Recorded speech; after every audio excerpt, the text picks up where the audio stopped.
fiancé nagulat sa ginawa ni Edo sa isa.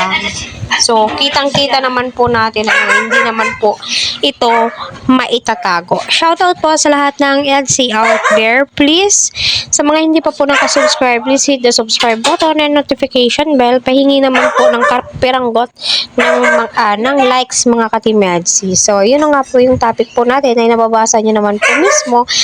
So, bibigyan po natin ng linaw at saka kaunting summary patungkol nga po dito. So, di naman po lingid sa ating kalaman na very active na nga po si Happy sa social media platform na Facebook. Alam niyo naman po, doon po active si Beyonce, yung mga shared post po niya. Minsan masasabi mo, sino ba yung pinatatamaan ni Beyonce? Minsan love life, minsan yung lagaan mo yung anak natin, so turuan mo naman ako ng ganun, di ba yung basketball. So masasabi mo, naku, nagpapahiwating na po talagang ating above, di ba?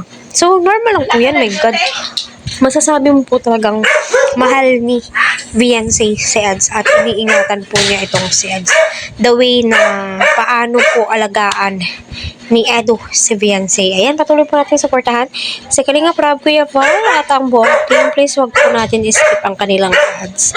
So ayan, nagpapasalamat nga po itong si Kalinga Edo. Kasi may nag-friend request nga daw po na-accept ang kanyang friend request. Which is, ang daming reaction, nasa 294 reaction.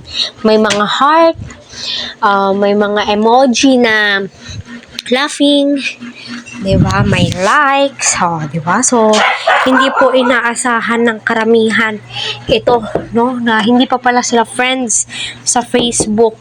Pero, unti-unti na pong ina-accept charot, diba? So, masasabi mo po talagang nahuhumaling or nahuhulog na po yung loob nila sa isa't isa, diba, Team Etsy?